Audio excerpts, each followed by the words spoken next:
Welcome to Indiana Sports Beat Radio, presented by Endeavor Hospitality Group and Andy Moore Honda of Bloomington. Know your role and shut your mouth, you jabroni! Fires upfield into the end zone, and it's caught. Jelani Woods, touchdown! ISB! A 43-point night for Tyrese Halliburton. How do you like that, partner? Galloway drives all the way to the hole, throws it up. Got it! Indiana's got their first lead of this contest. I mean, that's a goddamn Emmy winner right there. Now, from the Golf Club at Eagle Point Studios, here's your host, Jim Coyle. Hello, everybody. Welcome aboard another edition of Indiana Sports Beat Radio here on this Thursday. It's May 11th, coming to you from high atop the 18th fairway here at the Golf Club at Eagle Point Studios. Appreciate everybody for joining us on the program today. Matt Taylor, Caleb Hatch from the Fan in Fort Wayne. We'll talk about Fort Wayne losing their basketball team. Dylan Sinn will join us. And Chris Denari. Lots to get to. Hope you're doing well. Your day is going well. Don't forget, ISB Radio powered by Andy Moore Honda. Just go to andymorehonda.com and get more to your door with the best of new and used vehicles. And the Wealth family of restaurants of Endeavor Hospitality in and around the Bloomington area. Great places like Feast Market and Cellar, Southern Stone, Cabello, and BB's. Of course, and soon to be the Butcher's Cut. How's everybody doing? Appreciate you joining us on this day. John Boy, how are you doing, sir? I'm doing great. It's a great day. Robert wants to talk about IU basketball. What would you like to talk about, Robert? Because there's not much to talk about. He wants you to be able to get into their ear and say, all right, guys, I know Indiana's going to get Mackenzie Mbako. That's what they want to hear, Jim. That has been the discussion, boy. Last night, wherever I went, what do you think? I'm like, how the hell do I know? This is one that stayed very, very close to the vest. I don't know. I've not tried because I knew this was one that was close to the vest. And guess what? What is today? Thursday. Well, we'll find out tomorrow.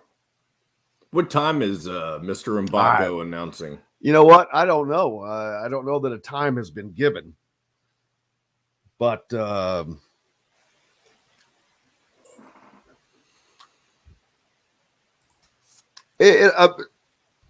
don't know.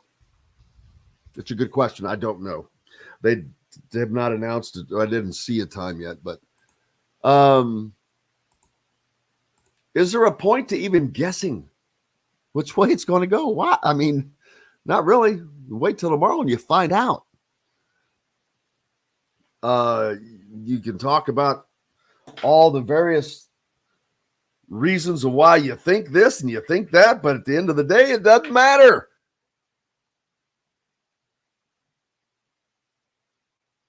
It's fun, I guess, trying to look into the mind of what's going to happen.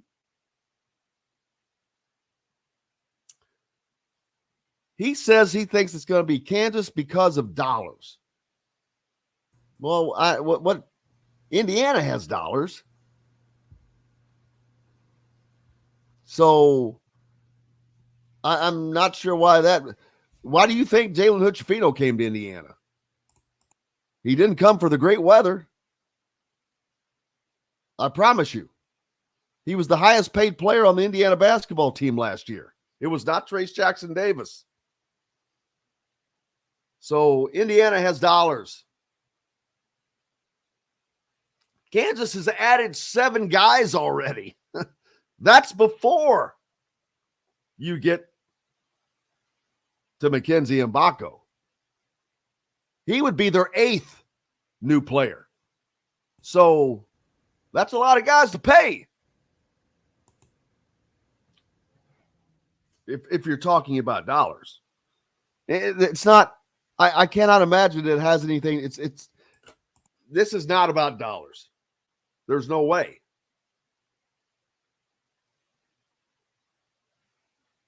He goes to Kansas. He's guaranteed on a team that's a title favorite before he even gets there. Now, he'll have to determine whether or not he thinks he's going to get the playing time, this, that, and the other thing. We'll find out tomorrow. That's what he's doing. Rob thinks that they blew their wad on Dickerson. Not a bad thought there. That's one thing that came to my mind when people keep throwing out the idea that money is going to be the reason Mbako picks Kansas. I mean, Hunter Dickinson was a pretty penny to bring in. You can't get all Hunter Dickinson like that. Also said that he received less than $100,000 from Michigan last year and was promised way more. This is an issue that happens a lot. A lot. Over-promising and under-delivering by schools. Now, after a while, you do that, and you're going to get that reputation, and that'll take care of itself. Tana says he believes Dickinson was going to Kansas because they teach and improve their big men, until he confirmed he was mostly about the earnings.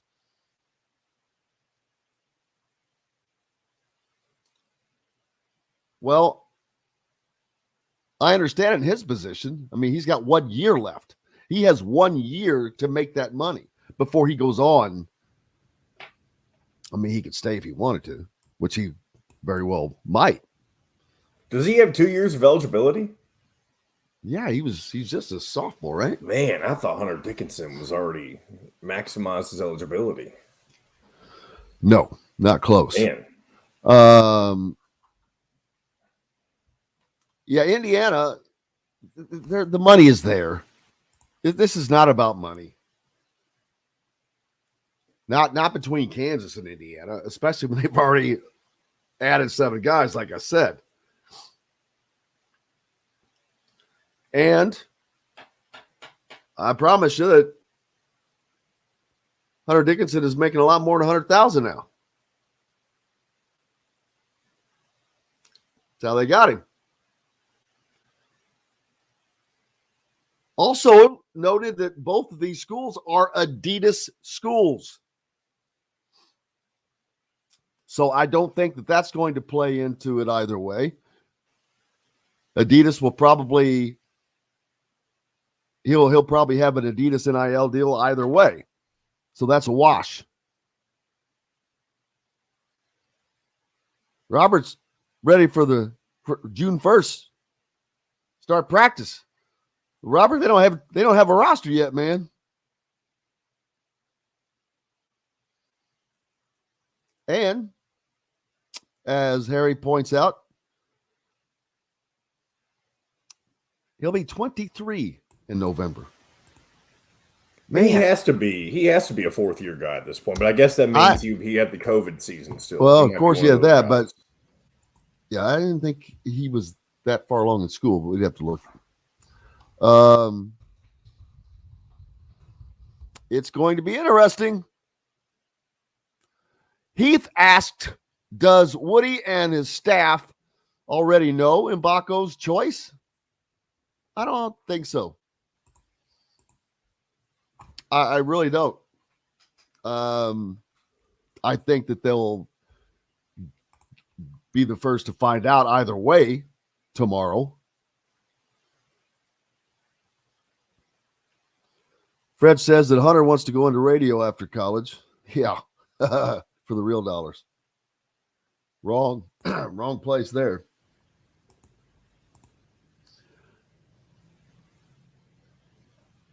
So Indiana fans will find out tomorrow if their roster has been improved greatly or not. But what happens if Mbako does not pick Indiana? Where does that leave the Hoosiers? Well, we'll deal with that after the fact. There is no point in scrapping up something that's not there yet. Well, the truth is laid it out, baby. He's going to Indiana, according to Robert. He's telling us right now. Well, I'm sure that, Robert, if that happens to be the case, that you'll make a lot of Indiana fans happy if that turns out to be. We'll certainly find out. Philip pointing out Dickinson has 2 years of eligibility left.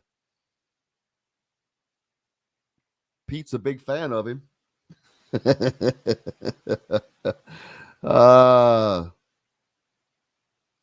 It's funny how people are waiting on the edge of the chairs for this decision. John joining us from Southport. How are you, sir?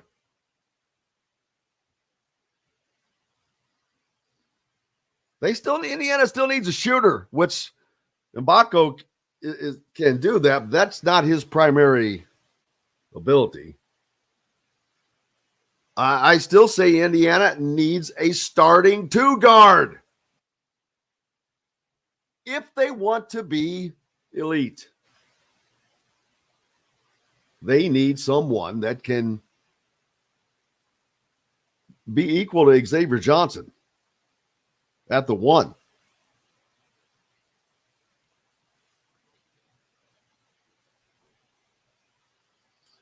Heath pointing out that neither Jordan Diggle or Antoine Davis was on the NBA Combine list. That surprises me about Antoine Davis.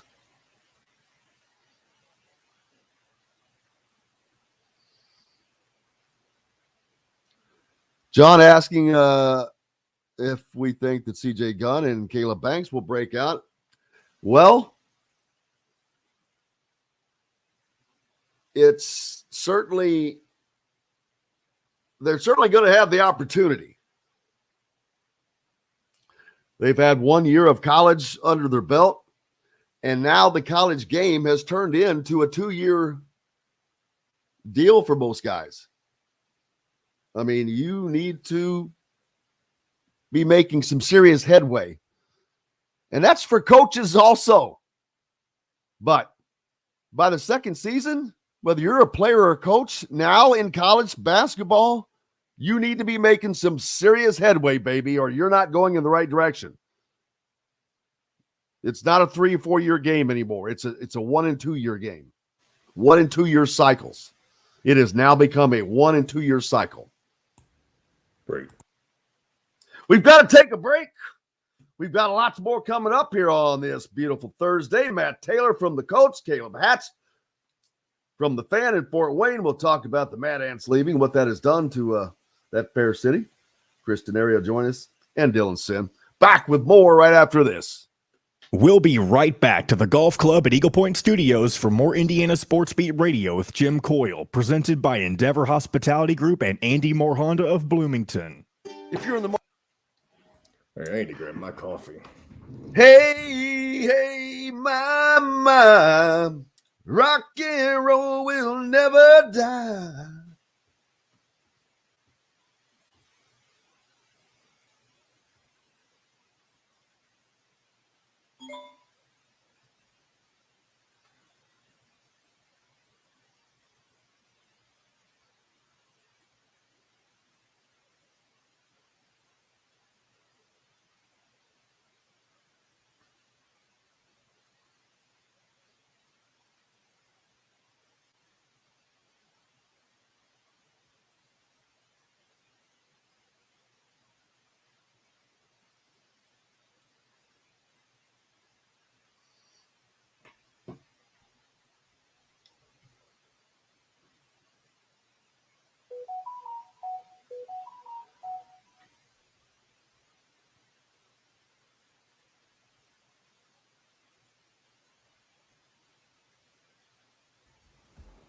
All right.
All right, 30 seconds. Matt Taylor should be here shortly.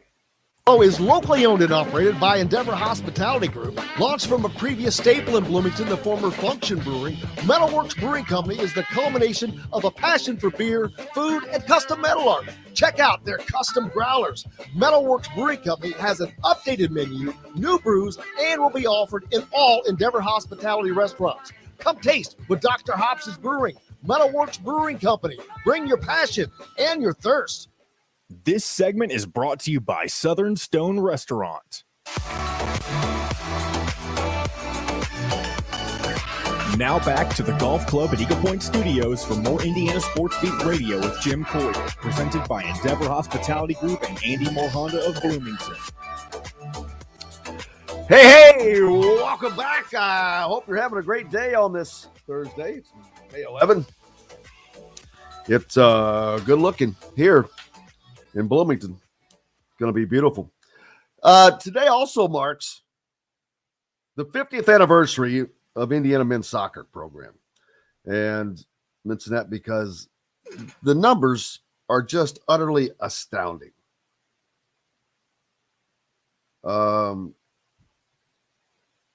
50 years ago, the Board of Trustees, Indiana Board of Trustees, voted to establish men's soccer as a varsity sport.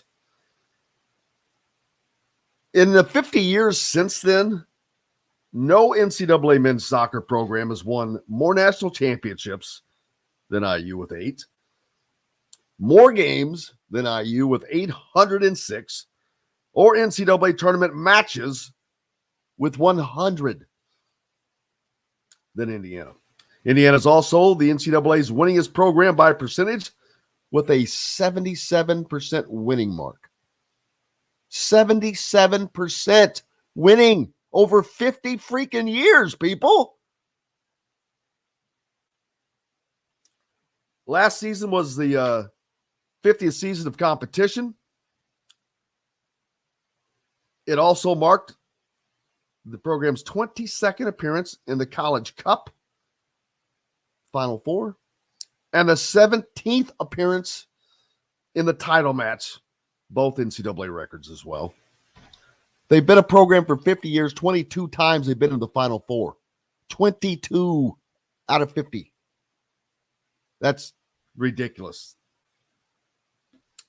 32 time. 32 out of the 50 years. Big Ten champions. It's like nobody else is even playing. That's nuts. They've also won the Big Ten tournament 15 times since its inception. They'll welcome in former players and alumni and coaches May 19th through 21st to celebrate that team. But those numbers are just remarkable. Gary Yeagley, man. That's just incredible. That's incredible. Robert wants to know about the 5-star player from Tennessee.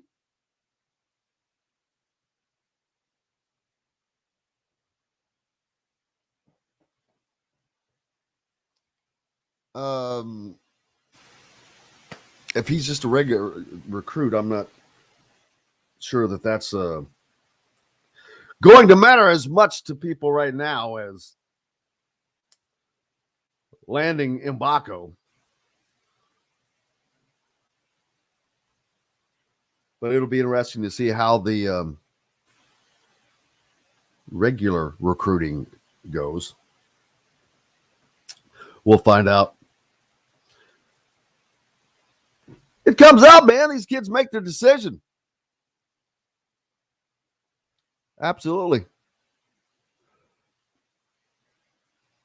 Oh, you mean, I thought he meant from Tennessee, from the University of Tennessee in the portal. Tennessee making a lot of news, picking up a lot of guards, they're losing a wing though. Maybe he's the backup plan. Maybe Indiana does not need a backup plan.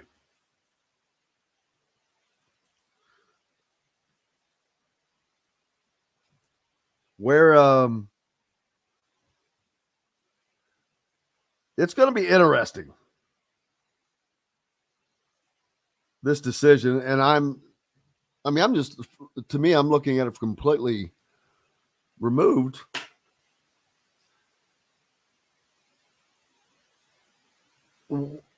Here's the odd thing. Kansas has a guy that plays that position. Number one. Number two, today's date is May 11th. Said that a couple times, but what I did not say it's also the last day you can enter your name in the transfer portal. Which means that kid that is at Kansas who has that position, if Mbako decided to go to Kansas tomorrow, announce that tomorrow, he can't enter you can't enter the portal after today.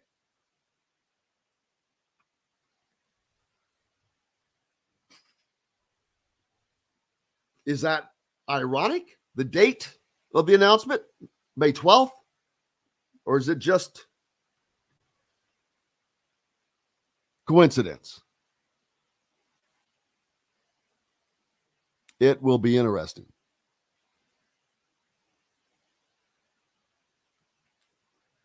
I mean, Kansas is loaded already. Which is Matt Taylor. I see Matt Taylor jumping on. How are you doing, sir? Hey, I'm good. What's up? Just sitting here, talking about stupid decisions that 18, 19-year-old kids are going to make. Oh, man. I've been there. What school they're going to go to, and all that good business. It's like talking about who the next quarterback's going to be or something crazy like that. Indeed. Always a lot of speculation. What's going on down in Hoosier land there? Well, we don't have to speculate that anymore. The weather's great. The spring is here. The birds are chirping, and I'm talking to Matt Taylor. How could life be any better? I like it. Likewise. NFL schedule released today. Yesterday, we saw the international schedule. Five games? And how about the Jags, man? They're piling up the frequent flyer miles, aren't they? Yeah, they're going over there twice, playing in London twice. So first time that an NFL franchise is going to play 2 games overseas. And as you said, 5 games next year. The Colts are one of them. Colts are going to take on the Patriots in Germany week 10, which equates to November 12th, I think is the date. And so really excited about that. First ever game in Germany for the Colts. And second time they are a part of the international series. First overseas game for the Colts since 2016 when they took on the Jaguars in London. So there are 2 games in Germany this year, and they're back-to-back week 9, week 10.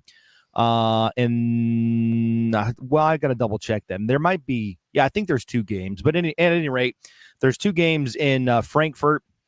Week 9, week 10, the Colts are the second of that doubleheader, if you will, and they take on the Patriots. So it's a Patriots home game, so the Colts don't have to give up a Lucas Oil Stadium date, and really exciting stuff. I mean, taking the brand overseas, it's a lot of fun. Man, looking forward to it. I'm going, right? If you can get over there, let's go. We'll have a pint. Yeah, buddy. Oh, man, that's it. So I'm assuming this is going to be your first time getting to call a sporting event across the pond. I did make the trip in 2016. I was doing sideline reporting and hosting the pregame show and all that stuff. But I was on site. That's too far back for me to remember. Yeah. I mean, it does seem like forever ago. So much has changed. Honestly, so much has changed.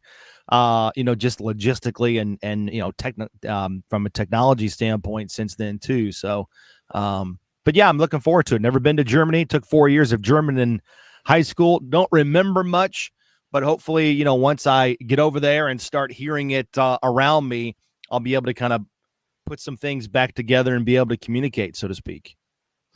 That would be nice. Sprechen Sie Deutsch? That's right. Ludenheim. Or you maybe take Jordan Hulls. He spent enough time over there. Oh, yeah, that's right. That's right. Yeah, great call. Absolutely. Indeed. Yes, and he's here local now, so he's got all the German. He's got all the places to eat and all that stuff. He knows it all. Indeed. Got it nailed down for you. But that's got to be fun. And the word around Anthony Richardson has been nothing but positive from everything I've seen. Of course, we're early on, but that's better than the alternative, number one.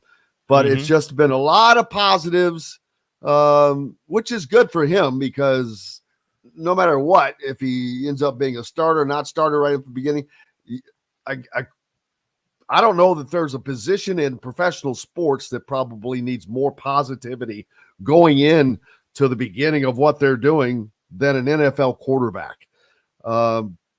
You just look at how they're scrutinized before they even get to this point, with whether it's the Wonderlic test or the S2 eval and all this other stuff that they're put through, their armpit hairs measured, whatever else that is done. It seems like everything. Is there a position in sports that is more scrutinized before you get the job than an NFL quarterback?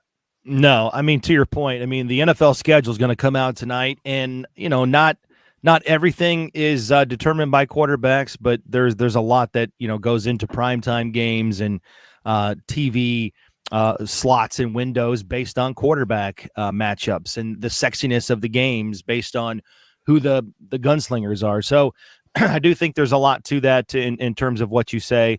And I do agree with you in that Anthony Richardson right now, it's all about building up that confidence and putting him into a situation where he can continue to grow, but also foster that confidence that he has, but also that level of humbleness that he has as well, and balancing those two things, right? He can be humble without being cocky, and vice versa. So it's exciting in terms of what he's been able to show already. I mean, just out there last week at the rookie minicamp, he looks like he's just like a physical Adonis, 6'4", 244. And he just has this, for lack of a better term, like this energy and this bounce in his step that you just don't see in everybody, especially a guy his size, the way he can move. It's truly unique and rare and certainly entertaining to watch. And plus, he's just a good guy with a good head on his shoulders. He's doing all the right things. And so, obviously now the biggest question is, can he start? Will he be the Colts starter week 1? In order for that to happen, I think there's going to be some things that the Colts are going to have to, put on his shoulders and just say, okay, early on, if you're out there, you're just going to have to survive, and obviously for him, it's going to be his athleticism and his dynamic playmaking ability, sort of that off schedule ability to make plays. But, he's going to have to go from 3-step drops to 5-step drops, and the playbook is bigger and longer. The play calls themselves are longer and more sophisticated inside the huddle. So those are things he's going to have to deal with and grow with early on. But like I told you last week, I think the Colts want him to be the starting quarterback. That being said, he has to go out and earn it and prove that he can handle that and be able to probably not, maximize all the things that Jalen Hurts can do with the Philadelphia Eagles. But there's going to be a handful of concepts, pro football, NFL concepts that Richardson can thrive in early on so that he can play fast, read and react, and not have to think too much out there, rely on his teammates like Jonathan Taylor and Michael Pittman Jr. And what I mean by that is, there's a red zone package. There's a 3rd and long package, a 3rd and short package, or a 1st and 2nd down. Don't flood him with too many concepts early on, because you want him to play fast and you want him to make quick decisions and improve that accuracy. So those are the things the Colts are trying to build on right now with Anthony Richardson, as they just got him in the building last week. Unfortunately, this week by NFL rules, he has to depart. But those rookies and Richardson and the vets, they'll all come together for the first time on Monday for the beginning of OTAs here in Indianapolis. And so that'll be sort of the first, I think, big first chapter in what Anthony Richardson looks like with this team, with his full team around him starting on Monday. And getting off to that start, and the veterans, how do veterans, I don't want to say treat, but obviously this is a guy that they need to perform well. So how do they help get him off to a start? How, whether it's the offensive line or just the veterans on this team, the leaders, what do they do to, because you have to look at him as the face of your franchise. You have to think of it that way, at least. Mm-hmm. This is the guy that's going to lead us. Right. What do the veterans do to try to get him indoctrinated in to be able to be in the position to lead the team? No, I think this locker room has a ton of mature and savvy veterans in the sense that they know that this guy's a rookie and there's going to be some growing pains and there's going to be some bumps along the road. It's not going to be perfect. In fact, far from it in his first year, if in fact he is the starter for most of the season, which I think he will be, just gut reaction. That's just a personal opinion of mine. But at any rate, what I'm saying is these guys know that they need Anthony Richardson to play well and at a high level in order for this team to win. So it doesn't matter that he's a rookie or a first-year guy or a second-year guy. All they know is they got to get the best out of their quarterback in order to compete this season and rebound from a very bad season a year ago at 4-12-1 and an AFC conference that's just filled with parity and a ton of great quarterbacks, young quarterbacks that aren't going anywhere. And cliche as it might be, but the NFL stands for not for long. So it doesn't matter that, DeForest Buckner is going into year 7 or Shaq Leonard's going into year 6 or Quentin Nelson's going into year 6, right? So you understand what I'm saying? Like nothing is promised. Nothing's guaranteed for tomorrow or the next year based on the cruel nature of this business. So it's all about winning, and it's all about winning as soon as possible in this window of opportunity that you have. And if you have a rookie quarterback that gives you the best chance to win at that time, so be it. Let's go. Let's do everything we can to help this young man on the field, and maybe more importantly with these veterans off the field, right? Helping him get acclimated to life in the NFL, how to handle your money, how to, balance that, work and family life, where to put your money, what's the best place in town? Where's the best place in town to live, or, put down some roots, things like that. Just take all of the stress and the pressure off of him that he's dealing with, because inevitably, like I said, he's going to be the most or one of the most marketed players for this franchise. I mean, I'm sure they're going to be strategic and diligent about where they're putting Anthony Richardson and how much of him they're putting out there for the public. But he's the starting quarterback. He's a rookie starting quarterback taken in the top 5 for an NFL team. Okay, like there's just certain things you can't avoid. So the Colts are going to try and relieve some of that off the field pressure for him as best they can, knowing that he's got a lot on his plate to just get up to speed within the playbook and playing at a high level for this team when they take the field. You mentioned we were talking about the quarterbacks, and ESPN just announced that Aaron Rodgers will make his debut with the Jets on Monday Night Football. Obviously, that's not an accident because the Jets are not on Monday Night Football very damn often. So that shows you exactly what you were talking about. Matthew, what's up next for you, my friend? Schedule's coming out tonight. The NFL never stops. It's just remarkable. They've been able to turn the it's kind of like a paperwork event, the schedule coming out and turn that into an extravaganza. The NFL Network is going to drop every team's schedule out at, I think, 8:00 tonight in prime time. And don't laugh at me because I swear it's true. That show will do better than the NBA playoffs tonight. It is a fact that how much of a beast NFL is. And so that's not hyperbole. That show will beat NBA playoff games tonight in terms of ratings. So that, and then the offseason workout program, veterans and rookies, they all get together on Monday for OTAs. And then the offseason workout program is done mid-June, which is coming up. So just kind of plugging along until some time off here in the summer. Looking forward to it, brother. I can't wait till next week. Enjoy your weekend. All right, man. Be good. You too. Thank you. Matt Taylor, voice of the Colts, joining us here as he does each week here on Indiana Sports Beat Radio. Back with Caleb Hatch from the Fan in Fort Wayne. They lost to Mad Ants. Talk about that. Plenty more coming up here on ISB Radio. Back with that right after this break.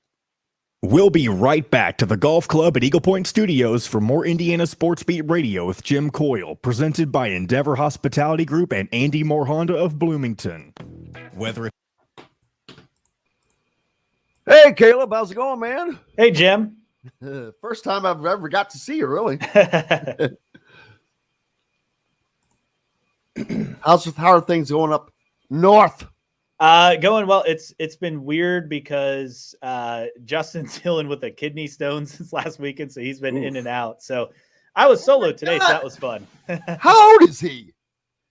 He's only 40, so I know. I was gonna say he's not that old. Young. I'm like, that's what I meant. I'm like, going, damn. Yeah. Whew. Those are those are painful, aren't they? Yeah. So he was back in the hospital last night because oh my God. not because of the kidney stone. That's the weird part, but he was back because his pain meds apparently make him really constipated, so he is in a lot of pain from that. And so he can't go either way. Yeah. So it's real bad. But he hopefully will be back tomorrow. So we'll see. Yeah, I feel bad for him, man. Yeah. He had to drill a hole in his stomach or something. Get him cleared out, and that will hopefully take care of at least one problem. They're not sure about the other one. What's new up that way, man? Getting ready for month of May stuff. We do a podcast covering IndyCar, so we're all over that stuff. And oh wow, cool. So a lot going on with that, and that's about it. Yeah, I'm planning to be down up in Indy for doing the show from there for a couple of days. Nice. For the race. So we're working to do a carb day show. That's usually from there. Yeah, from there. Oh, that'd be cool. Cause I plan on being up there too. So that will be very cool. That will be fun. Hopefully. So absolutely, we've done it a couple times. We did a show for the GP before, and then we did a show last year after carb day, like practice. So, and then we just like make it we do it on the radio live, and then we just turn it into a podcast kind of thing. It's pretty simple. Pretty much like this show. Yeah. Is all right. So what's the inside on Mbako? I gotta know. Is it a no? No, there's no. It's just been one that's been really tight, and I don't think there's much any inside information on it, and I'm like, I don't give a crap. I'm like going, I can wait till tomorrow. I'm like, yeah, true, because that builds. It does on your end. But I don't know. I mean, but if I was looking at it from a fan's perspective, it's all guess. It's all guesswork. All right. Up. The Fresh Fork takes care of all the planning, shopping, and prepping and can even deliver them to your doorstep once a week. That's right. It's the fastest, simplest, and easiest way to avoid decision fatigue. You pick your plan and pick up at BB's Market with no extra charge. So leave the heavy lifting to us and enjoy healthy eating with stocked meals in your fridge. Order online today at thefreshfork.com. Fresh Fork is a proud partner of WOW Network. This segment is brought to you by RE/MAX Advanced Realty, Indy Home Pros team by Cheryl Sizemore.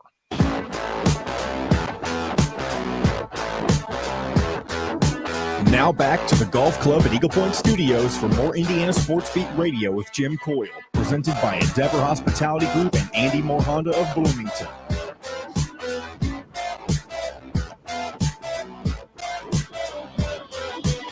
Welcome back on this Thursday to the Golf Club at Eagle Point Studios. Caleb Hatch from 1380 The Fan in Fort Wayne joins me now. Caleb, how's it going, man? Doing well. Thanks for having me. You bet.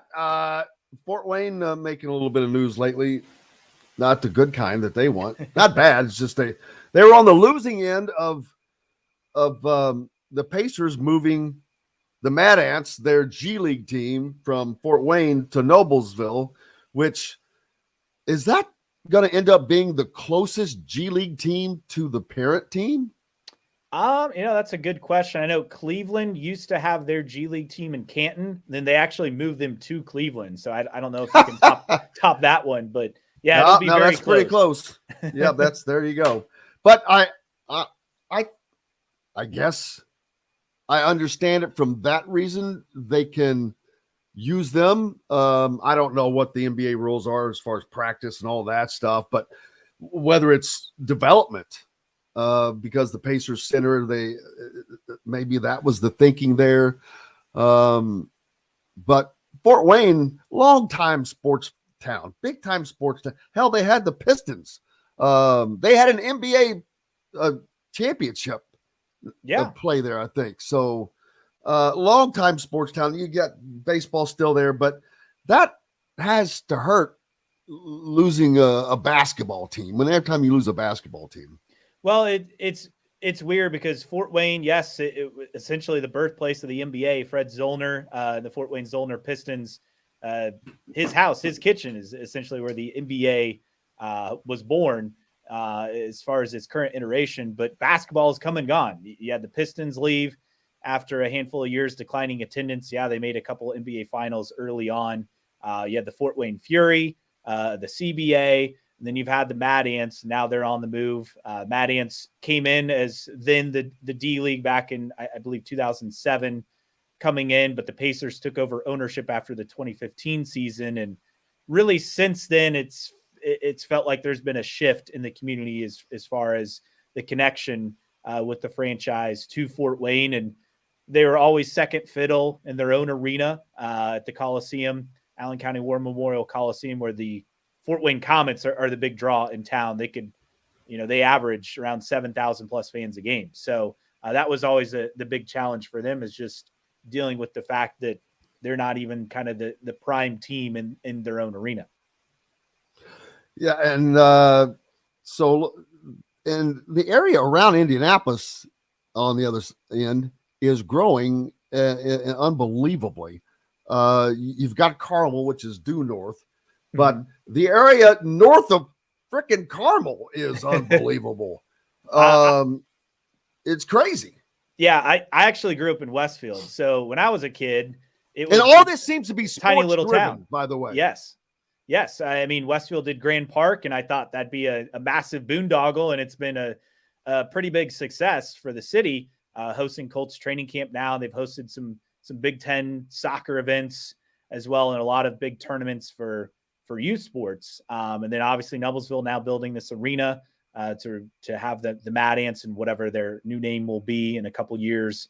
And then Fishers with their hockey arena to move the Indy Fuel. They're spending the money, right? And they spent it first on youth sports. And now they're spending it for these other franchises. And you hope it works, but that is a lot of taxpayer money going toward these projects.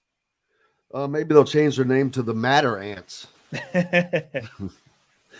But looking forward to that. I know that you guys follow IU up there as well. You follow everything along the big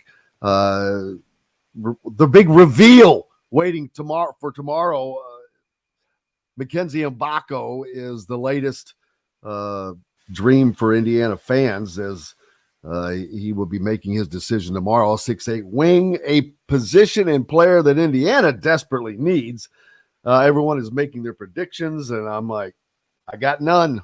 I have no prediction because there's no, unless someone tells me something, I don't, there's no reason to believe anything. I don't think his decision is going to be about NIL between these two schools, because Indiana has got enough money to keep up with whomever. Kansas has already added 7 guys, so all 7 of those guys are getting paid, and they don't have an endless checkbook. So I don't think that NIL is necessarily going to be the deciding factor here. I think the deciding factor is going to be the fact that he can go to Kansas and walk onto a team that is already a favorite to win the national championship before he even gets there. And he's a major piece. Or he can come to Indiana and potentially make them a national title contender with his addition.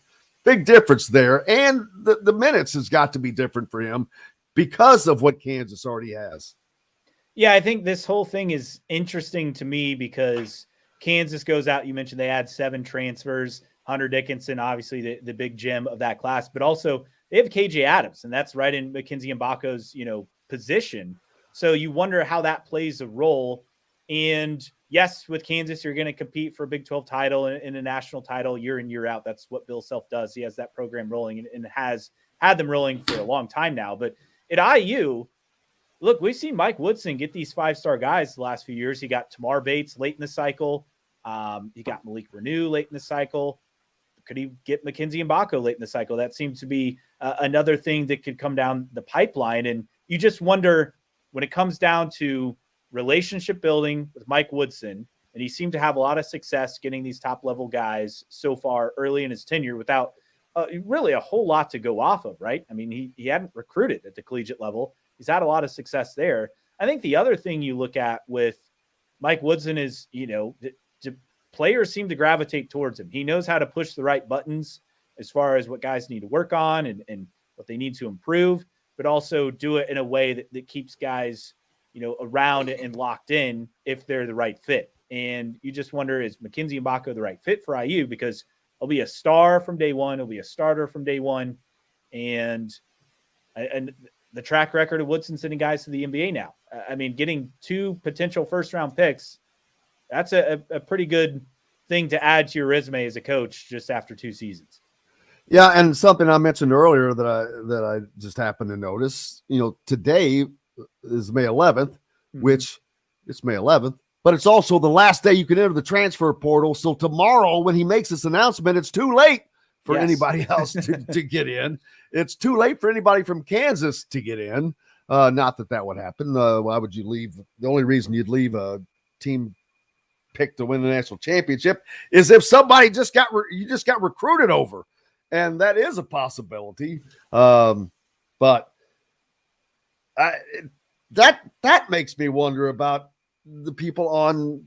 There is a I cannot think of his daggone name. Kid on the Kansas roster. It's like AJ, something like that plays this position. Yeah, KJ Adams. Yeah, KJ Adams.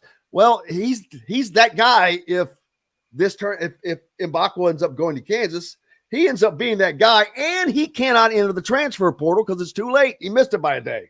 Yeah, that's another thing. And one other aspect of the portal, so the deadline coming up just before midnight tonight, but guys who are graduate transfers, there's no real deadline. So that's something else to watch.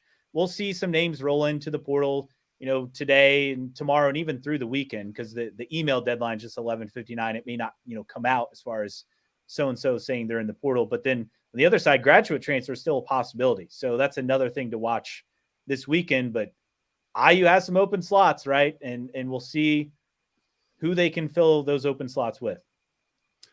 Jamie pointing out the Mbako family has been lifetime Knicks fans, so maybe that'll help them out. Knicks are doing well in the playoffs right now, where they're holding on, I guess. But we'll see how that goes. Have you been following the NBA playoffs at all? Yeah, a little bit. I mean, I have to go to bed a little early to catch these late games. I never see the end of a game, ever. Ever. But Cody Zeller, how about Cody Zeller? Yeah.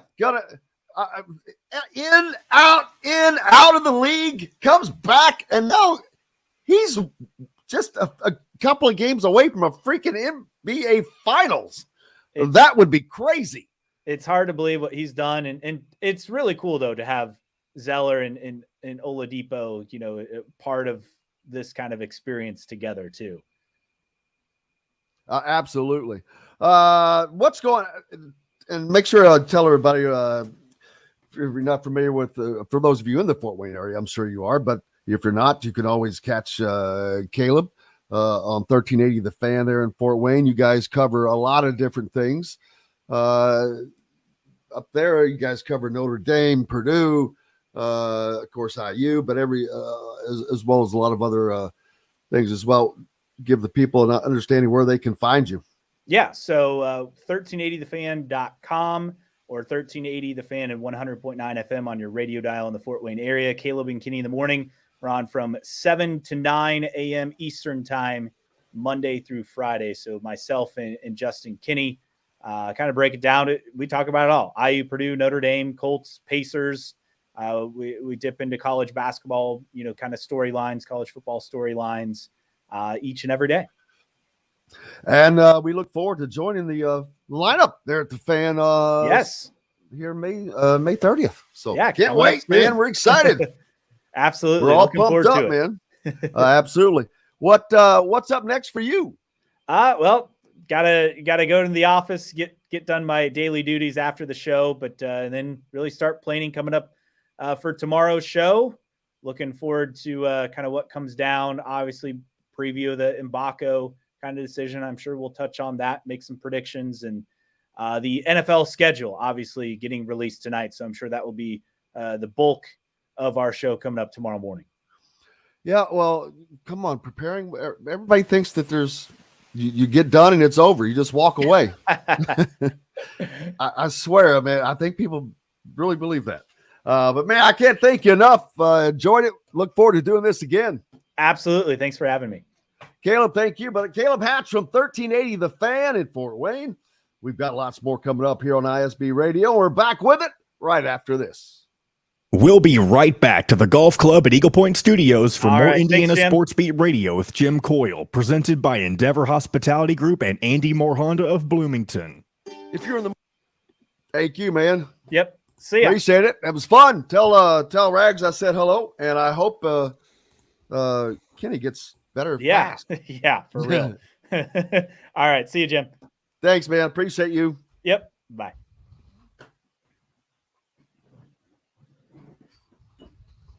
Awesome Blossom. Mm-hmm. Excuse me. Hey, my, rock and roll will never die.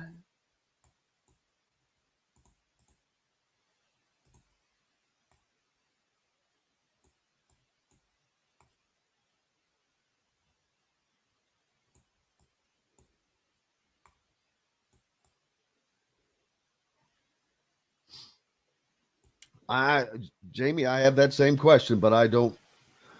We will find out. We will find out. But also,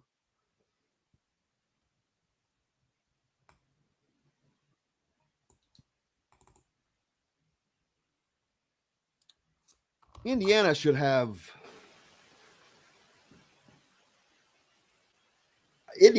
be in a better position from an NIL standpoint than Kansas, in my opinion, going after him, because they've added 7 guys already. And they just added a major get. That was not easy. They beat Kentucky for Hunter Dickinson, who he made it pretty well known that his was about the dollars. So, yeah. Excuse me.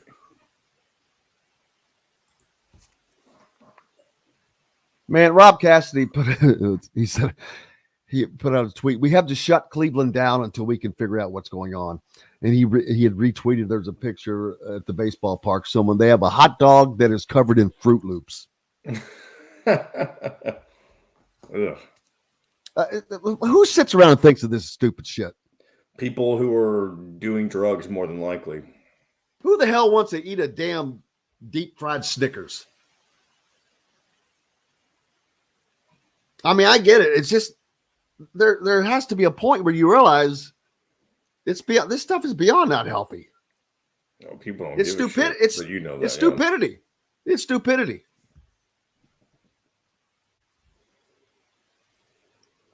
All right, 20 seconds. I think Dylan should be here shortly. So Here we go. Wine selection with a sommelier on staff to help you with your selections. Feast also provides a wide variety of cheeses, gourmet sandwiches, entrees, a coffee bar, bread, pastries, all made fresh and mouthwatering. Stop by Feast Market and Cellar today. This segment is brought to you by Feast Market and Cellar.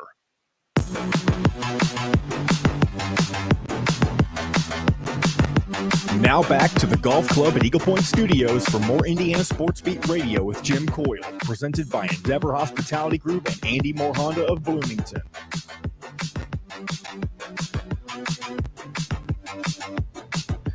Welcome back to the Golf Club at Eagle Point Studios, high atop the 18th fairway here at the Golf Club at Eagle Point. Hope your day is going well. It's about time for the weekend. We're just a day away as Dylan Sinn joins us from the Fort Wayne Journal-Gazette. How are you? Good morning, Jim. Thanks for having me on. It's Fort Wayne Day, I guess. We had Caleb Hatch on from 1380 The Fan with us. Terrific. One of our affiliate stations up there, and we were just talking about the Mad Ants. And I didn't realize so much, but Fort Wayne has just been screwed over the years, man. They have lost every team that's ever come there almost. And well, actually, in regards to basketball, they have, professionally wise, they have lost every team that's ever come there. Yeah, it hasn't been a great history. I mean, the Mad Ants were there for 16 years. They did a long stint. And they had some great memories. They won a championship in 2014. Memories. Jim, you have a wonderful singing voice. No, I do not. But yeah, they were there for 16 years. They won the championship in 2014. But yeah, it's I'm sure they will get a new professional basketball team here eventually. It is Indiana. It's the second biggest city in Indiana. We should have a pro basketball team here. But yeah, because the team previously was the Fort Wayne Fury, which, as you guys probably discussed, was part of the CBA, which went under about 7 years before the Mad Ants. So yeah, it's been a little bit of a rough ride here when it comes to basketball. But we do have the Comets. The Fort Wayne Comets are a hockey institution here in the Midwest. They've been here for 70 odd years at this point. So the Tin Caps / Wizards have been here for 30. So we're a professional sports city. That's what we do. I did not know about, Caleb was talking about Fred Zollner's house there in Fort Wayne, where apparently the NBA was hatched in his kitchen. Yes. Yep. That is a pretty well-known story here in Fort Wayne. That is where the NBA came to be. Obviously the Fort Wayne Pistons were an original team. Zollner was kind of the guy back then. So that's why it made sense for there to be a pro basketball team here in Fort Wayne when it came to the G League. We'll find out. Everyone's talking about Mackenzie Igbako. Did you have to look up how to say his last name? Because I literally had no idea. I've not heard anyone actually say it. Actually, to me, those names are easy because there's so many letters that you don't pronounce. Yeah, I was gonna say I just don't know which ones are silent. I was like, okay, that works. Well, usually you just kind of guess on the beginning and you just hit the last part strong. Mackenzie Igbako. well, that works. That is the big question, right? Like I've said this since he got on Indiana's radar, is that he is exactly the type of player that Indiana is looking for. He would there is a Mackenzie Igbako sized hole in the Indiana roster right now, and he's like kind of, remember last summer, Mike Woodson was talking about Trace Jackson Davis is the missing piece. That's how he described it when Trace was deciding whether to come back. I think Igbako is kind of the same way, right? They need athleticism on the wing, and that's exactly what he is described as the best shooter in his class, in terms of just pure can chuck it from 3-point range, and so that's what Indiana needs for his position. For his position, yes. And that's what Indiana needs at that position and they haven't had it in quite a while. I mean, basically he's Miller Kopp, but super athletic. Now Miller Kopp is not athletic, but he was somewhat limited in that area. but he's also Miller Kopp. He'll put shots up. He can get to the rim. He can get to the rim. He can rebound.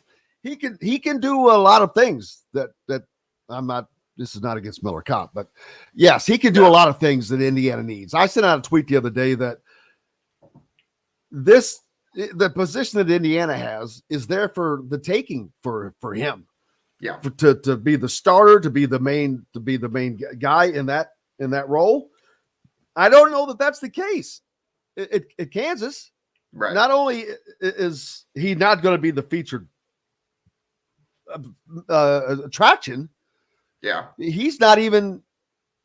There's a guy that's already in his position that apparently is not too bad. And it's funny. I think I can't remember. I saw one of the Kansas beat writers yesterday. I can't remember who it was, but basically they were talking about how I saw that. Yeah, they were basically saying like the guy in his position, they were almost surprised that they're pursuing Mbako because the guy in his position is really good. And it seems like there would be kind of a logjam. There wouldn't be enough minutes to go around for either of them. So I'm sure he may very well sign with Kansas. Kansas is absolutely loaded. If you go there, they will probably be the national championship favorites going into next season, regardless of whether. And they are already exactly so. Right. That's kind of amazing that a team that's that loaded already. Right. How can you're thinking, all right, there's no way that he can get the minutes that he can get at Indiana, right. Which if your concern is, you want to win, but you want to go on. The goal is to go on. Right. He's going to get paid at either place.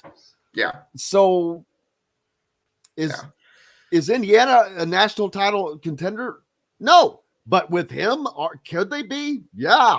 Yeah, when you add him and another two guard, I think that they could quickly become that because they have a lot of great pieces there. I'm not saying they're at Kansas, but it gives him the opportunity for more minutes to be the featured player, to be.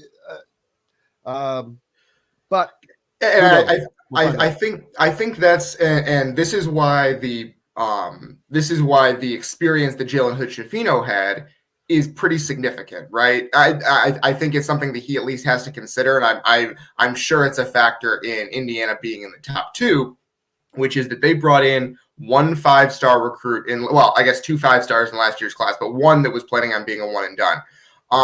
And Indiana not only got him to be a one and done, they raised his draft stock as the year went on. Jalen Hood-Schifino would not have been a lottery pick had he not had the season he had. And he might not be anyway, but he's going to be close. And he would not have been had he not had the season he had at Indiana. And he would not have been, and he might not have been had he gone to a team where there was more talent in the backcourt, right? Because Indiana put him in a position to be that featured player in the backcourt, and Indiana is going to do the same thing with Mbako if he goes there. So that's something that he has to consider, and I'm certain that is why Indiana has made a run here late, because he sees that option. And like I said, he would be the guy, and then that would take Indiana is not in my personal top 3 in the Big Ten, but if they land Mbako, that starts to change, and if they had a 2 guard, Indiana puts themselves squarely in the conversation with Michigan State, Purdue for this top. At the top of the Big Ten next year, but we'll see how that turns out tomorrow. Everyone is thinking, it's all about NIL. No, there's no way that between these two schools that I believe it's coming down to NIL, because Indiana hasn't had that many really NIL hits, as I call them. By hits, I mean having to pay. You had Khalil Ware, but he's, as far as elite level, big time gets, they have room. I mean, they're not. It's weird talking about it like this, but I'm going to say it because it's funny. They got Jalen Hood-Schifino off the payroll. They have Trace Jackson-Davis off the payroll now. Those two right there combined for a bunch of money. The bulk probably of NIL basketball money that was paid out. So they got room. They have room. And they know how desperately they need this. So maybe they make an even better offer. Plus, Kansas has just added 7 guys who all want paid. And the 7th was Hunter Dickinson, who wanted paid most of all. Right. That's Hunter Dickinson. Yeah, Hunter Dickinson apparently got.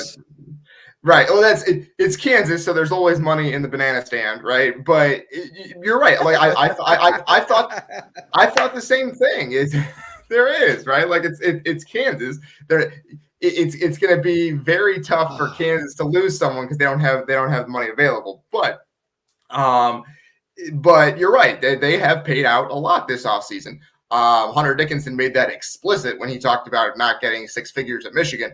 And that's the thing is, like, even a rich school like Michigan that has a ton of money, they're focused on football, right? So like it's not like these schools have a bottomless well of money that they can draw from.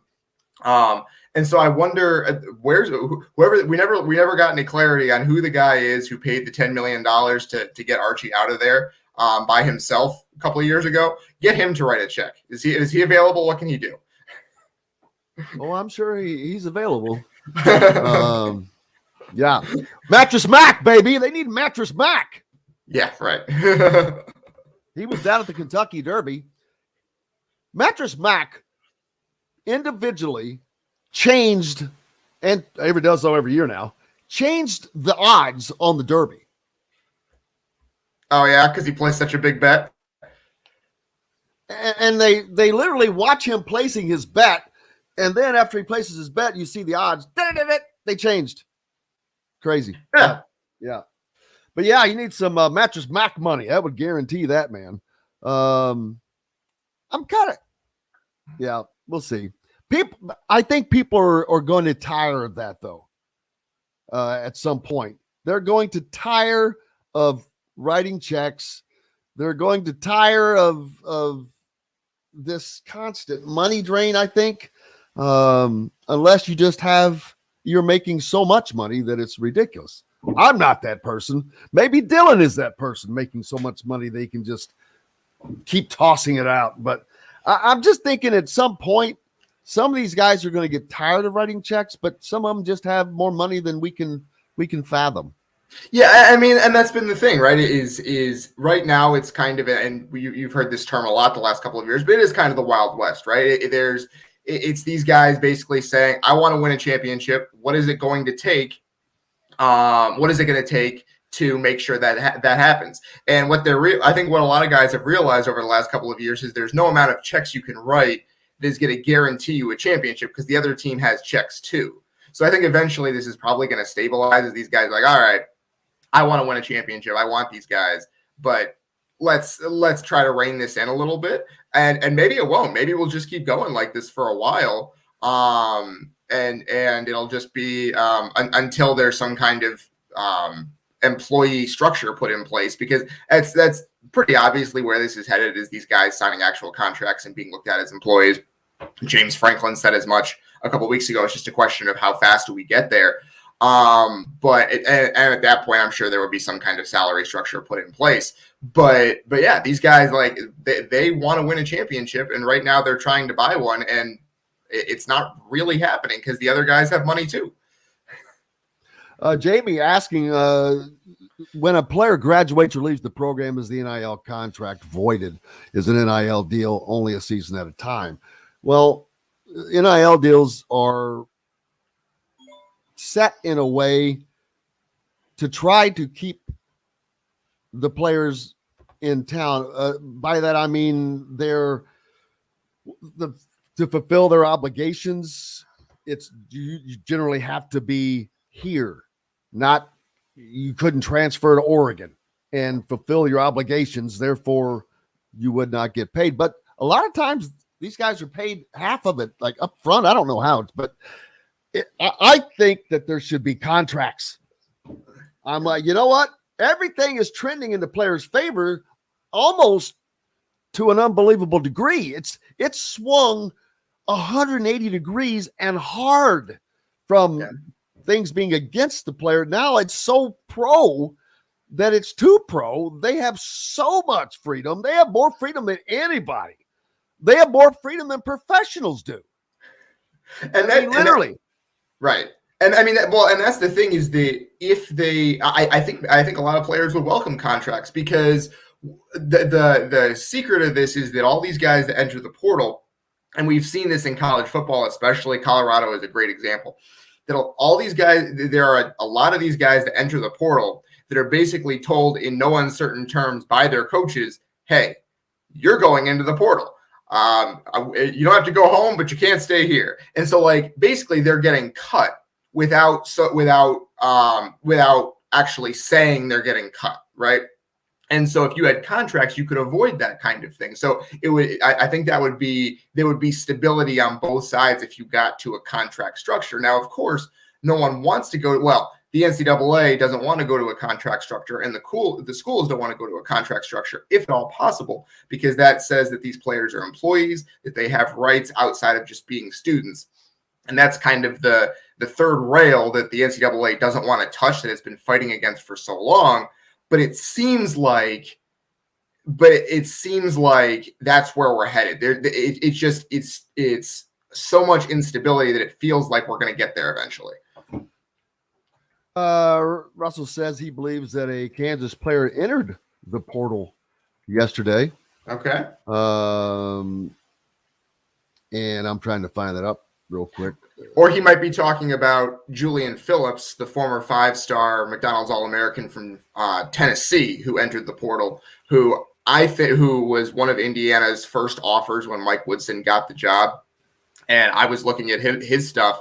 He seems like he could be a great backup plan if Mbako doesn't come to IU. He's also 6'8", super athletic on the wing, not nearly as good of a shooter, but that's the type of player that Indiana is looking for, and would be another guy like Khalil Ware, who was a 5-star recruit last year, who didn't exactly live up to the huge hype that he had, but the talent was very obviously there, and he's a Mike Woodson type player. Yeah, Robert is saying what I'm saying. I think that's. I think you're not going to be able to get Phillips if you get Mbako, but I think if Mbako chooses Kansas, then Phillips becomes the guy that you want. He's perfect for that position to 90% the degree that Mbako is. Yeah, but at some point, Indiana has to start beating these guys. They do. For these recruits. They just have to win some wars, because there's wars on the court and there's wars off the court, and they're not winning these, what I call them, yet. They're getting, what they get is they're not completely there at a recruiting standpoint yet. I don't think where they get the guy that they want. Yeah, I mean, and it's for the last 10 years or so that they've been able to get really good kids in, but they've also missed on some really good kids. It's one of those things where their recruiting has been a cut below the very best in the country for a while here, right? And it's going to be hard to change that. But Mike Woodson was not brought in to turbocharge recruiting. He was brought in to continue very good recruiting and to take them over the top with X's and O's, right? And he's done that to a certain extent already. He's proved his coaching bona fides in his time at IU, and now they're really trying to translate that into, can we get some super elite talent in here? And I think they're not there yet, as you said. It's unclear whether they will get there under Woodson, but his coaching allows them to have a baseline. And as long as you keep stacking up these guys who improve their draft stock when Mike Woodson is the coach, you're going to make it more and more likely that you get those guys in. Jamie asked, didn't John Ruiz in Miami set up contracts for Nigel Pack? Yeah, so that's in not so many words, yes. Obviously the eventual end stage is going to be contract with the school or contracts with the NCAA. That's where we're headed eventually. It's whether it's 5 years or 10 years down the road. But the question is what those contracts look like. And it's unclear. Can Nigel Pack be cut? If he got hurt, would they honor his contract? We have no idea. right? We have no idea how that contract was set up. The answer would be, my guess would be no, but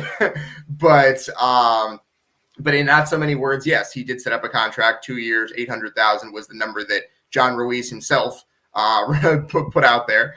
We don't even know if that much is true, right? Maybe it was less, or maybe it was more. And they said that to say that, but yeah, Nigel Pack in not so many. I mean, Hunter Dickinson got the same thing at Kansas, right? I think it was significantly more than $800,000, but he got a similar 2-year deal essentially. Now, if he wants to go to the NBA after 1 year, is he like what are the terms of that? Does he have to pay some kind of buyout to get out of the contract? Is it an actual contract in that way? It's unclear. We don't know, right? That's the stuff that is all kind of still opaque at this point. We'll certainly keep up with it, and you can keep up with Dylan at the Fort Wayne Journal-Gazette. Make sure you give him a follow. Appreciate you, brother. Look forward to seeing you. Have a great weekend. We'll see you next week. Absolutely. Thanks, Jim. Thanks for having me on. This was fun. You betcha. We've got more coming up. The great Chris Denari joins us next, the mayor of Happy Town, right after this. We'll be right back to the Golf Club at Eagle Point Studios for more Indiana Sports Beat Radio with Jim Coyle, presented by Endeavor Hospitality Group and Andy Moore Honda of Bloomington. I just thought of that. That's great. The mayor of Happy Town. Town. You are forever dubbed the mayor of Happy Town. Happy Town. How about that? I like that. I do too. That's what I think of you. That's what that came to me so easily, because that's like, I think of Chris. I'm like, he is the mayor of Happy Town. He's always happy, and he makes those around him happy. Always happy.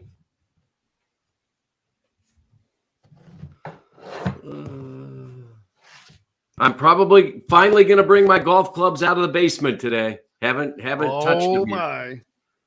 Well, just to hit balls. I'm not going to play anywhere. First day, you're like one of those guys. The first day, you get them out and clean them all up and polish them, get them looking good, and then they get dirty. Yes, I hate to say it, I paid a kid the other day to clean mine. I'm like, one of the kids that works. I'm like, oh yeah, clean these clubs for me, please. I try to keep it's. You got to stay after them. Yep. I'm just getting ready to do this radio interview, and then I'm going to go get coffee. Lisa was wondering if we wanted to get together with she and Mike on Friday or Saturday. There you go, John boy. You beat me to it.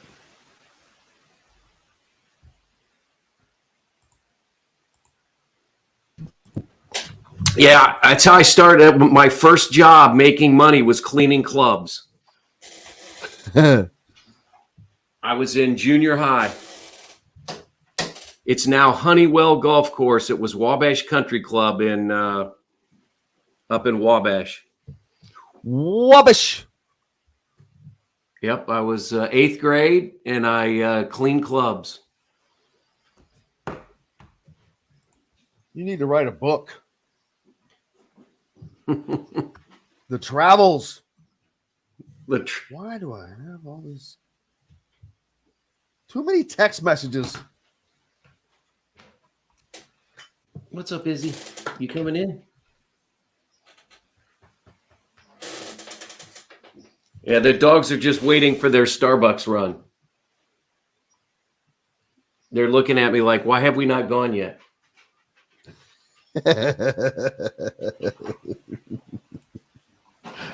Oh, Howie, you are so right. Better to clean clubs than to be the ball polisher. That's true. Oh, man.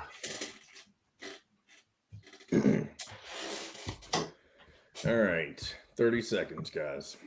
Southern Stone Restaurant, located at the corner of Patterson and Rogers in Bloomington, offers a variety of freshly made fare, tying their roots in limestone with their love of Southern eateries. With quality, local, and organic food as their main focus, Southern Stone strives to always provide their guests with an exceptional dining experience. With weekly specials, quick, attentive service, Southern Stone Restaurant provides delicious, 5-star comfort food with a Southern charm at 2-star prices. Southern Stone Restaurant is part of Endeavor Hospitality's Wild Card. This segment is brought to you by Courtroom Sports Grill in Bedford. Now back to the Golf Club at Eagle Point Studios for more Indiana Sports Beat Radio with Jim Coyle, presented by Endeavor Hospitality Group and Andy Moore Honda of Bloomington.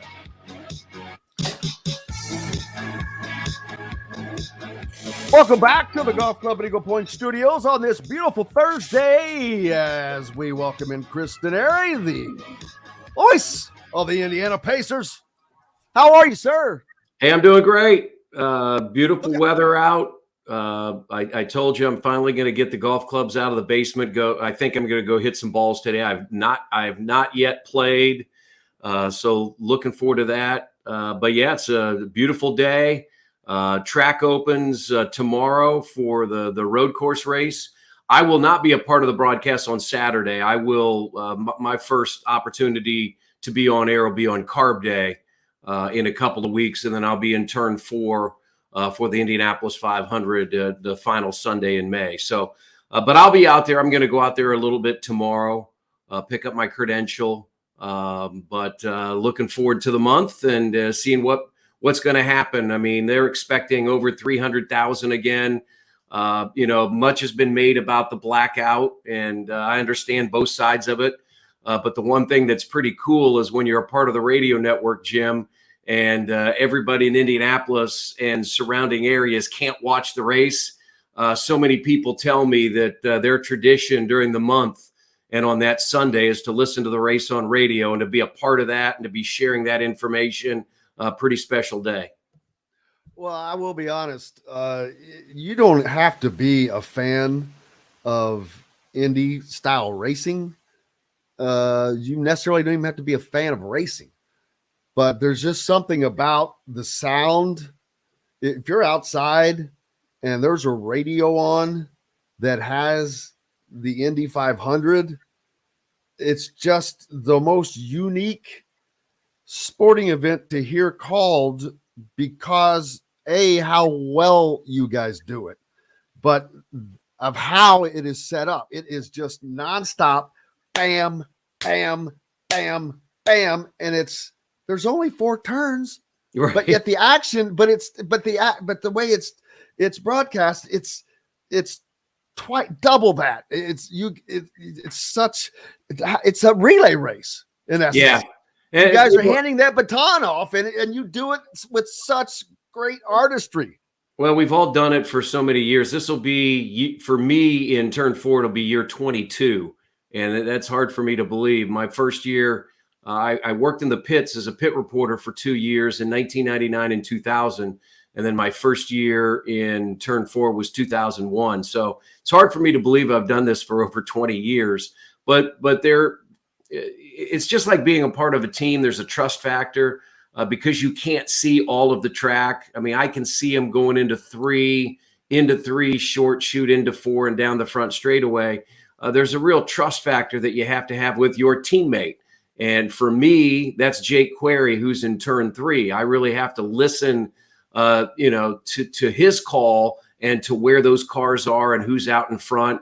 And then when you get your eye on them, then that's the opportunity that you have to call. And sometimes you've got to call a pass, and you've got to know who's behind such and such cars. So, it's a lot of fun. Looking forward to it.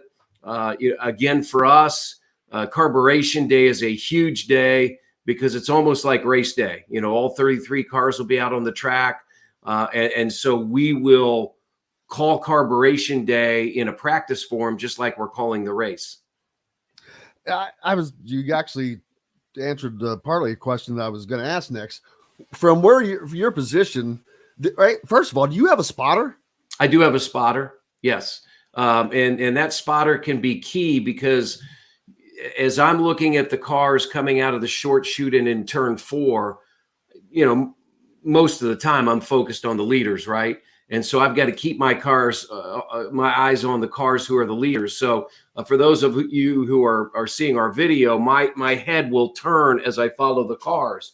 Well, there could be something happening in the back, and that's where the spotter, and a lot of times my spotter, it's an elbow. He might elbow me, which means look back, and then you've got to pick up those cars, and that's the hardest part, and that's why you sort of have to know car color because it's really hard to see the numbers on those cars, and you will get some help from the Pagoda. I mean, they're going to tell you in your ear if you can't tell, hey, that's Castro Nevis, that's Dixon, whatever. So there again, that becomes the team aspect of it. It's far different than any radio that I've ever done. And it's a lot like television with the amount of people that are involved, the amount of people that are on air, the amount of people that are behind the scenes. That's really critical to allowing us to do the job that we do. Where do you pick up the cars? I know you mentioned coming out of the short shoot, but where can you physically see them where you're trying to watch them? Yeah, I can see them a little bit going into 3. Basically, my position, I'm on the outside of the track and I'm outside of the turn. So I'm really at the start of the straightaway on the front stretch. But I can see the cars, they're very small. And then where Jake will usually drop them for me is, we call it the wing and the wheels, and that's in the middle of the short shoot. Now, the one thing that's also happened over the last, 10 to 15 years, there are the big screens in the infield. And so I have one of those that is at my disposal. So that helps me a lot as well. It's so fun, but it's such a difference between basketball or a sport like that, where the action is laid out right in front of you. This is too, but this is coming at Mach speed, man. I was thinking of like calling a derby. Well, they're coming down the straight. It's laying out. This is they've already been around the track twice by the time the things I just said there, that's going so fast. So it's got to be so hard to not make a mistake, but to always get things right because it's so fast. Yeah, you probably have, from the time they hit the short shoot to you, I mean, you're talking, you have 5 to 8 seconds, so maybe 10 at most to describe what you see. And that's the biggest thing is, again, it's radio, and you are describing what you see so that person, whether they're sitting in turn 2, they understand what you're saying. Whether it's the person cleaning out their garage, hosing down their driveway, whatever, grilling out. I mean, so many people have told me what they're doing on race day when they're listening to the race. And any good radio play-by-play person, and, we listen to some of the best. Mark Boyle, who does our Pacers games, I think is as good as anybody. Don Fisher in painting a picture so that you as the listener can visualize it. That's what we're also trying to do on radio. And again, we don't have a lot of time to do that, but you're trying to use car color. The sound definitely behind you, I think, helps sell what you are saying. But it can be challenging. There's no question. You're not going to be perfect for 200 laps. I'm going to say of the 200 laps, we'll probably call 100, because there will be a number of yellow laps that we won't call. There will be a number of laps that they're up in the booth talking about it, or they're going down to pit road. But there's probably 100+ laps that we're calling. You're not going to be perfect, but if you're going to make a mistake, you better make that mistake early. You don't want to make a mistake in lap 195, 96, 97, clearly 98, 99, 200, because those are the ones you really have to get right. Looking forward to it. A little bit of a rivalry. Well, there's always been a rivalry, I guess. The F1 doesn't consider it a rivalry, but I've always heard that the Indy's the greatest spectacle in racing. Yeah. And F1, what did they say? Greatest motorsports, or I mean, it's interesting to see what they've said, and I'm sure, I've read some of the articles. I read the Indianapolis Star article, Mark Miles, Doug Bowles. They reached out to F1 to say, hey, look, you're getting pretty close to infringing on what we have. So, yeah, I mean, I think what F1 is doing in the United States, I mean, I watched a little bit of it in Miami over the weekend, and it's a cool thing to watch. But there's nothing like the Indianapolis Motor Speedway and the Indianapolis 500 and 300,000+ fans that will be there in a few weeks. Hopefully the weather's just like it is right about now, because it's I mean, not just in racing, it's one of the great spectacles in sports when you're sitting there and that half hour or 40 minutes of the pomp and circumstance before, with the national anthem, back home again in Indiana, drivers start your engines. I mean, for me, that's as cool as calling the race, just sitting there. And for me also, Jim, so many of the people that sit in front of me, they've been there for 20 years. They're the same people every year. So that's pretty cool to re-engage and re-energize with those people as well. The people of Seymour, Indiana have to be the sports fans that live in Seymour, Indiana have to be, well, they are the luckiest people in the world. There is no one that lives in a better place, closer to two of the greatest sporting spectacles in the world, the Kentucky Derby and the Indianapolis 500, that happened within weeks of each other, and to be that close. I mean, these are two of the greatest sports spectacles there are. That's 500,000 people.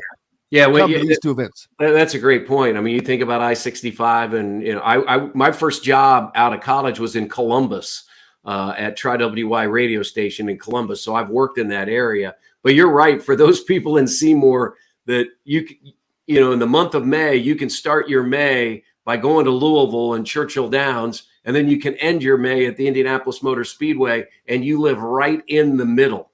That's pretty cool. I mean, think about all the other people in this country that don't even live close to that stuff, much less around the world. But seriously, those are two of the greatest sporting events that there are. They're all-day events.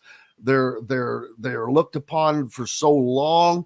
You get great celebrity turnout for these events, and both in the spring, man. And I hope that the 500 gets the weather that the Derby got this year.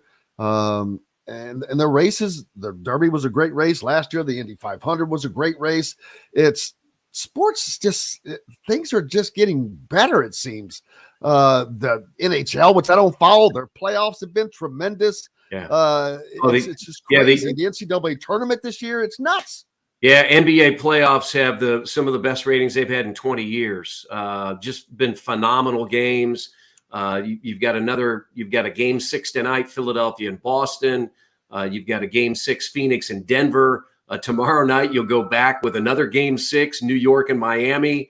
And then, game 6 in the West, Golden State and the Lakers. I mean, it's been phenomenal. And then, for the Pacers, it's been cool, Jim. I was down at Gainbridge Fieldhouse yesterday.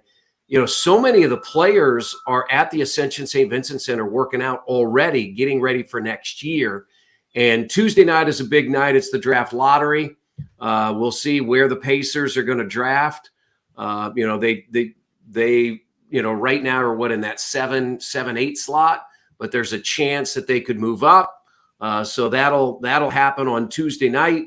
I'll be doing a big party, if you will, at Back 9 in downtown Indianapolis for Pacers fans, season ticket holders that'll be there.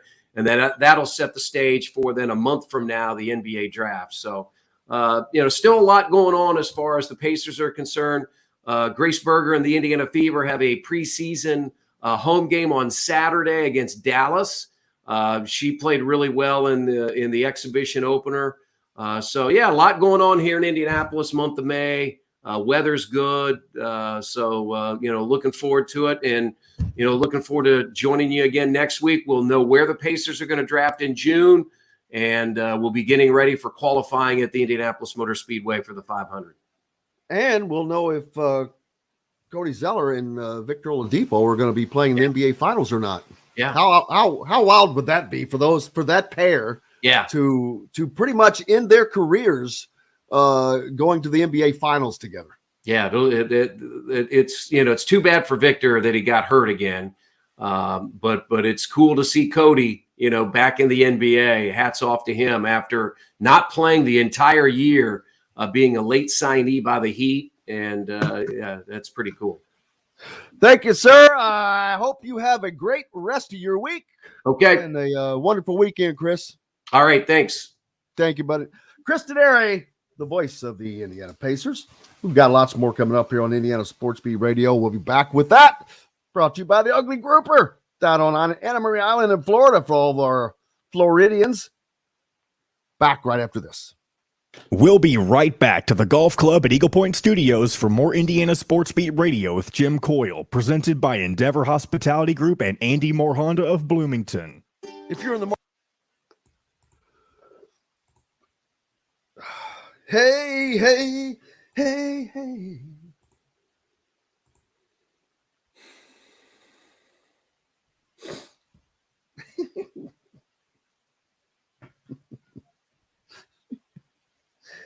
You didn't say it today, but I love it when you think I'm ignoring you. What do you mean? I'll see a text that says, "Stop ignoring me." Oh, I've only said that. I think I only said that one time. I know what you're talking about. I just laugh because I'm like, I'm not. I didn't see it. I forget that your phone's different. I'm just like, is he just not going to break for whatever reason? No, I was just laughing. Oh, man.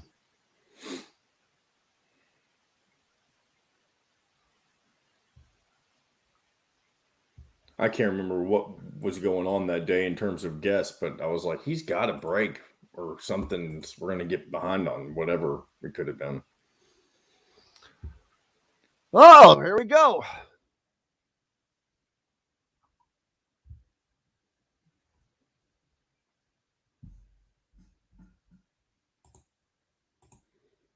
All right. I'll during the first few minutes of this, I'm gonna step out and make sure I finish up some of this post production stuff. But I'll hop back in if you need me to at all during these last few minutes.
All right, here we go.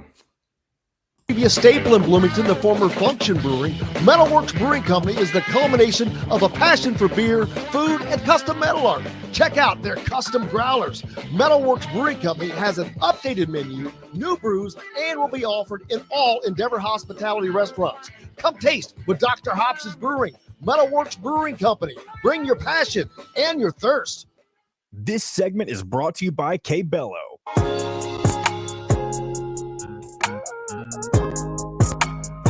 Now back to the Golf Club at Eagle Point Studios for more Indiana Sports Beat Radio with Jim Coyle, presented by Endeavor Hospitality Group and Andy Moore Honda of Bloomington.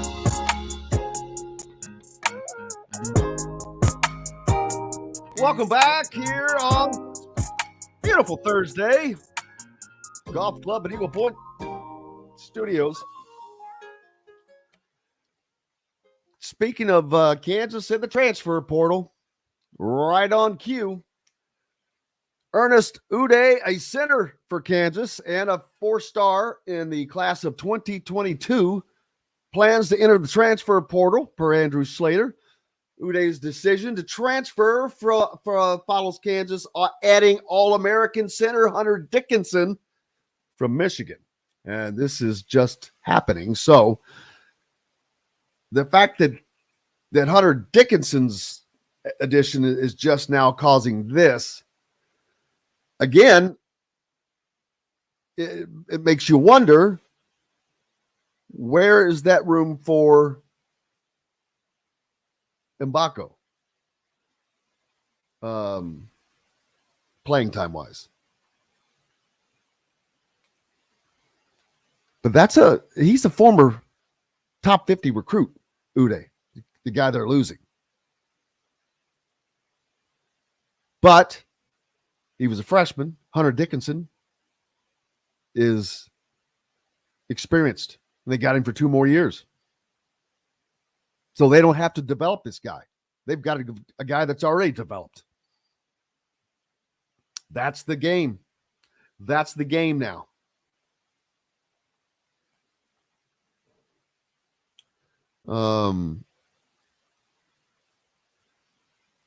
We'll find out. Russell says apparently Mbako's main interest is not playing time.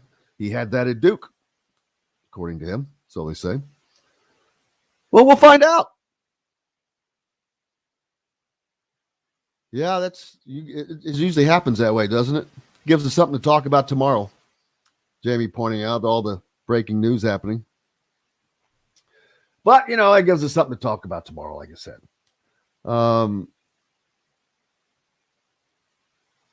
So we'll see how it turns out. It's going to be interesting. It'll be fun.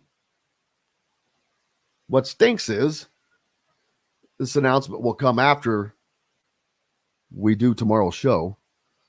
So we'll have to wait till Monday to talk about it.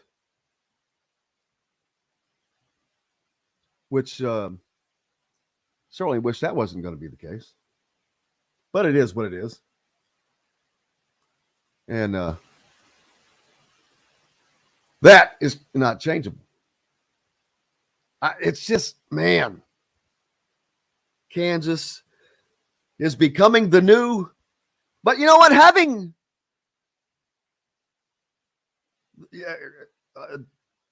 tons of talent does not guarantee a title, does not guarantee anything.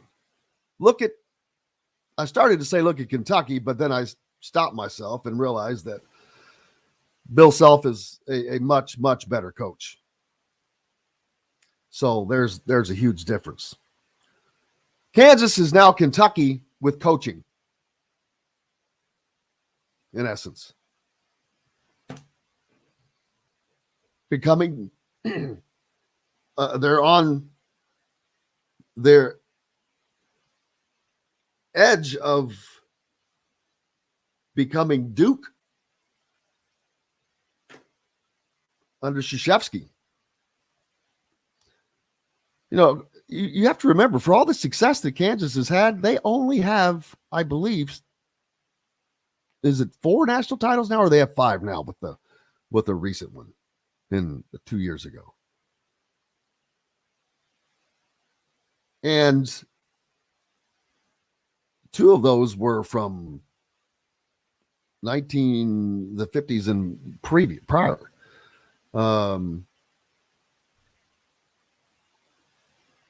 But Kansas is, man, they're already. They probably have weathered the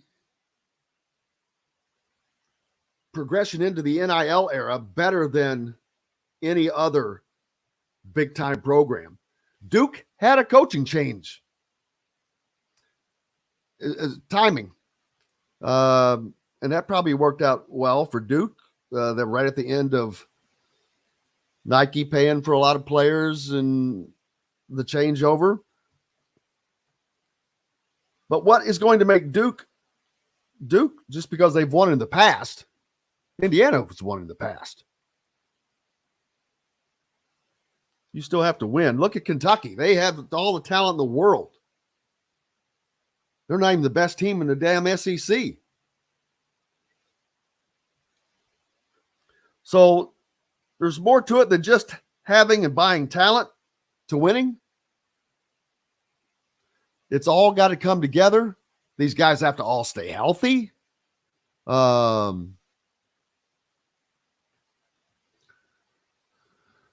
Well, I don't know what we could do. An emergency show, I guess. Well, possibly, very possible. I think it's very possible. Can't do that for radio, but obviously we can always throw out a podcast if something big enough warranted it. Russell's following on the KU sites and says that their pollsters are acting as if this allows KJ Adams to move to backup 5 to make room for Mbako. Why the hell does he want to be a backup? Why would you want to be a backup? You know what backup means? Backup to the bench, dude. You ain't playing. That's what backup means. Why would a guy who has played and who has played on was he on their national championship team, I believe? But has played at a high level would want to become a backup.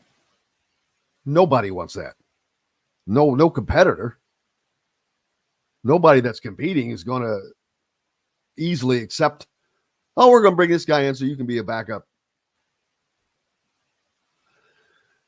And that's one of the things that I'm wondering, if it is Kansas, is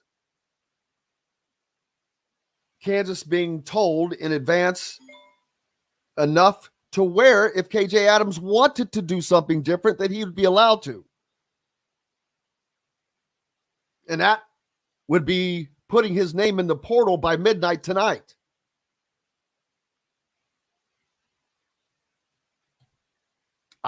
It's just stuff to talk about, right?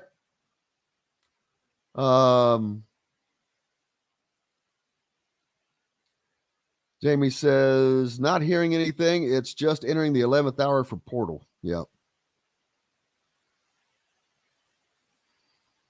Well, you know what? It all comes to a head tomorrow. And we'll know. There will be no more guessing. You'll still be wondering and guesses as to why it went this way and why it went that way. But here's the thing. If Kansas doesn't get Mbako, it's not a big deal. They're already the favorite to win the national championship. Well, they're my favorite to win it, at least. And guess what? If they don't get Mbako, they're still going to be the favorite to win the national championship. If he goes to Indiana, it makes a huge splash for Indiana, for Mike Woodson. For the Indiana basketball program. Is it because he's the biggest recruit? No, but it's a sign. I've talked about this a lot lately. It's a sign. Indiana has got to win some of these wars.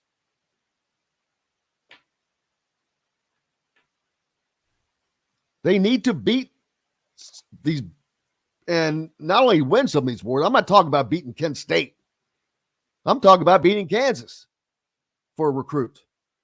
They need to do that. That sends shockwaves, ripples in the water throughout recruiting. People watch that. Thank you, Jamie. Appreciate you. He did his part. Smash the like button. Please do so as well if you're following us on YouTube. Subscribe. Notifications as well. Hey, give me a follow on Twitter, by the way, at Jim Coyle ISB. Keep up with everything that we have. Robert sending out a happy birthday to his mom, who is 89 years young today. Happy birthday, Mom. Appreciate you. Russell, appreciate you as well.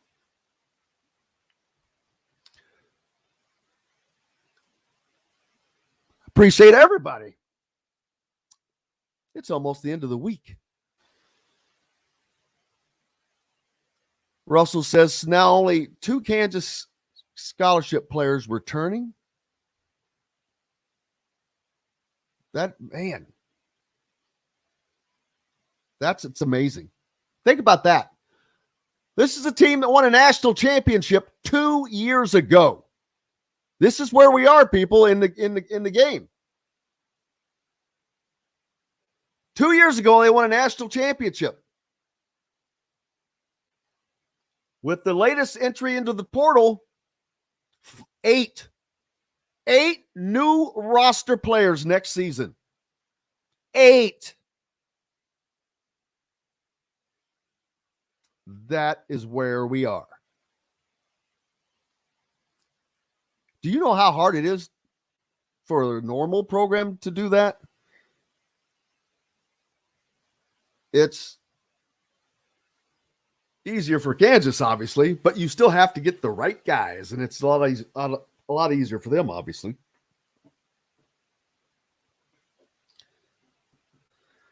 I'll be honest with you. I would not want to be a college coach now. It's too damn much work. I know how hard coaches worked before.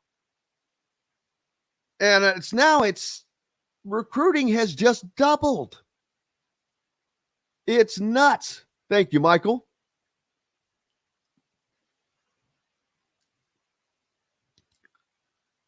Oh, IU and Purdue series at the Bart this weekend. Have to try to make it out there. We'll absolutely try to get out there, Michael. Looking forward to that. It should be you know what? I don't know that the weather's going to be all that lovely.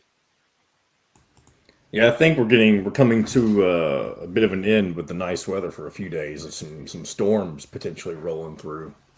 Yeah, as I am perusing, Friday has a 73% chance of precipitation here. Saturday, 42%. So, yeah, it's going to be a little soggy out there for the boys on the field. Luckily, Indiana plays on turf. Yeah, so we'll see. See how it gets through. Man, it has been a fun day. You never know where we're going to go, but man, it's always, you guys make it a ton of fun, and I cannot tell you how much we appreciate you. Looking forward to, John, who all do we have lined up for tomorrow?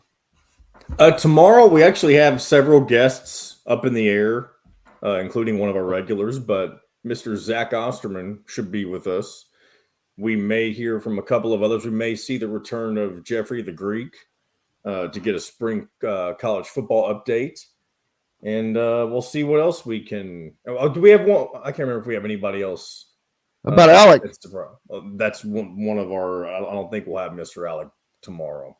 So really, he messaged me a few minutes ago. So, but that's for us to talk about off the air. Anyway, yeah, that's who we got for tomorrow, for Friday. Yeah, we'll get it straightened out for you, and we'll have it.